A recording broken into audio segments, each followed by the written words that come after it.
Good afternoon from Yummy BTV. Wishing you all well, sending loads of love as usual. Moving on to much deeper subjects now at this precise minute.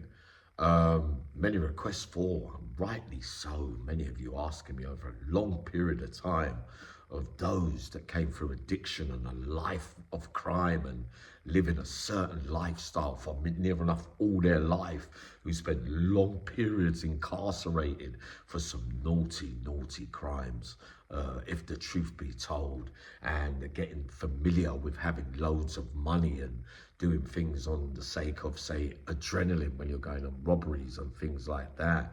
Now, the three I'm going to mention in part one of this series of who I believe, who I look at as role models out here now, aspire to be like, if you get what I mean, because they've been at it quite some time, doing the right thing and proving it by way of action, that they've changed their whole lives around from the previous life that they used to live.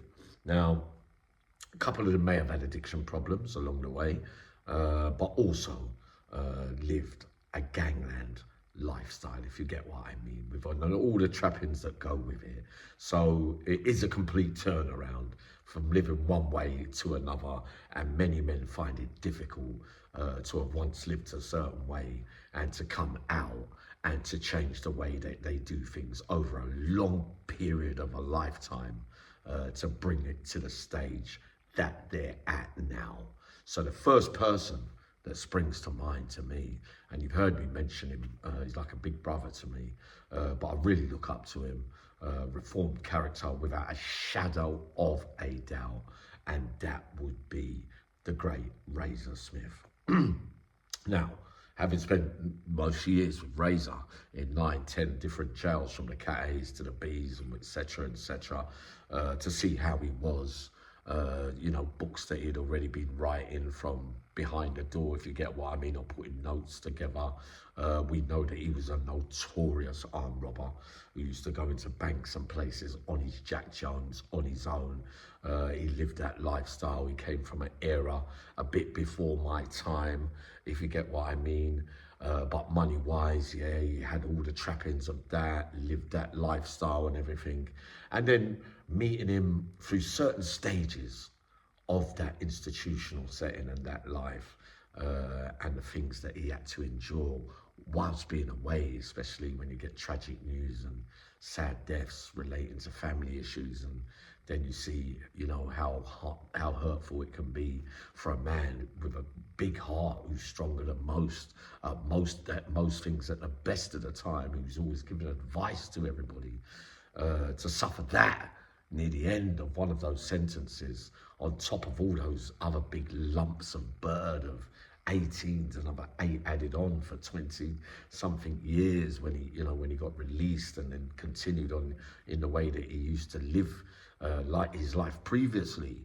Now, to see him come out the other end, writing for newspapers and author of books and things like that, and giving decent talks about the harsh realities about that life, you can't go make a phone call to Razor Smith and talk a load of shit about crime and people and who was what and who was this and who was that. He just won't answer.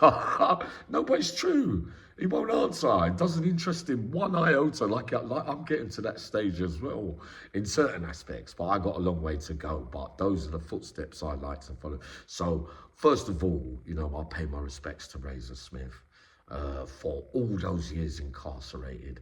Not bitter, not twisted, not cynical, gives it to you straight and proves beyond reasonable doubt that it can be done. Now, many men who have written books in recent times, who've come out the other end from addiction, from crime to lifestyle onwards, didn't know how to read and write. But they soon learned another way of doing it, or being taught how to do it, and listened carefully and wanted to do it because they wanted to make changes and to make a difference, to make amends, to show people that, look, there is a way out.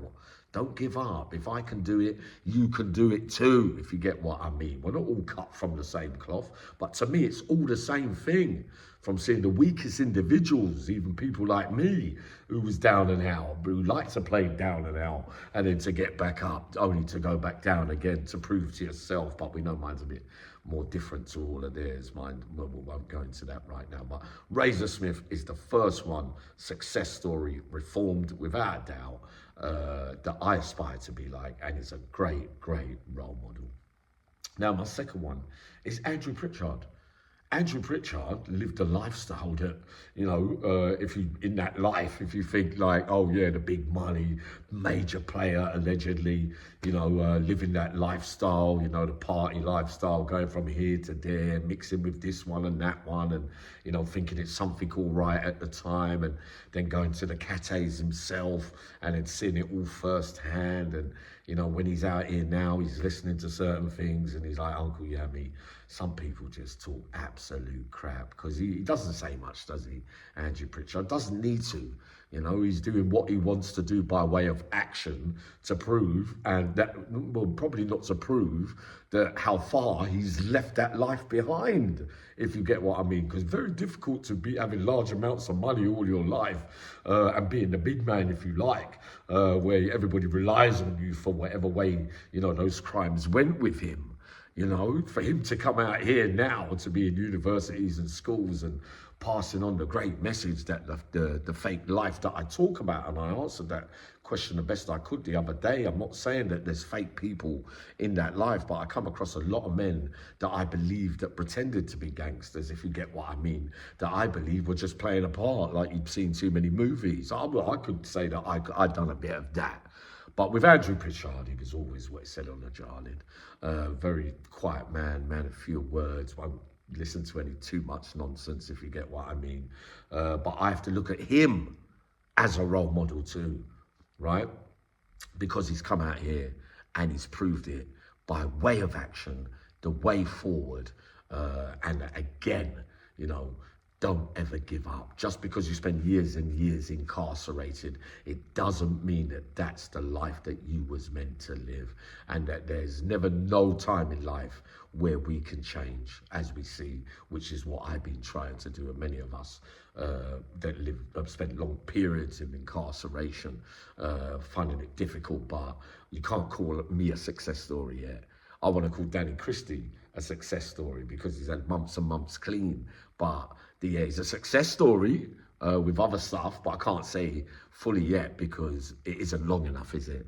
Because addiction can catch you at any time, especially during those first year or two when you think you've got the game won. So we know that, you know, one of those days, probably Danny, I would say, is a success story around addiction and coming out, and what a heart and all that kind of stuff. But it's too early for me, too early for him, too early, in my opinion. For certain men, yeah, I've changed, this is me. Yeah, you have. But the long periods I'm talking about with Razor and Andrew Pritchard, the proof's in the pudding. So the third person that I look at as a role model over the years, and I was in Ashford with him as a little boy with the Randy brothers. I told you that story from Ashford and that kind of stuff. Now I know a lot of stuff about Terry that maybe a lot of you don't know, that he's going to appear on my show soon, just like Razor will at some stage, if you get what I mean, talking about reform and things like that, not just about who done who and who that kind of stuff. Because Terry Ellis is another one. You ring him up and you say to him, look, yeah, what about him? Yeah, me, forget all that. Forget all that. It's not irrelevant. It's not a matter. It doesn't matter at this time. And another man who turned his life around by way of writing books and going into schools and going to teach people the right way and all that. And he done some naughty things back in the day. He used to kidnap people and rob people, and he lived every single bit of the life that he says he did. In prison, he could have a right row terrier as well. Not many people would chuck it there with him. You know, he's had problems in other issues as well, which is not my business to talk about. But one of you asked, three of you have asked me during part one of this, because then I'm going to get round to the addiction side, where I thought that there was no hope for these people.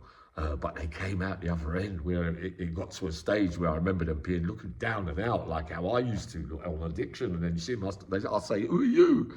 They look completely different. because they served their rehab. They did it the right way. They learned more about themselves and the reasons why they do things in that way.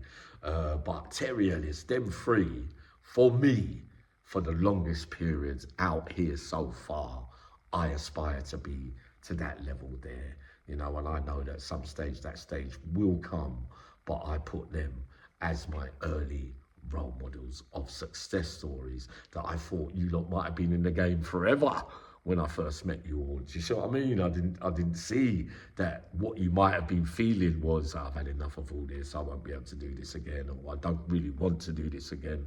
It was all a fake life, if you get what I mean. It's only money, it's only material stuff, it's only a thing to look like that you're all right, but you know, one thing, you get this and you want that, then you want that, then that looks good, and then all you find in that life is people want to know you for who you are and what you got and all that kind of stuff. It's all ego stuff in the end. And until you let that bit go, then you're always going to be locked off into the past. So those are my first early 3 role models on this part 1.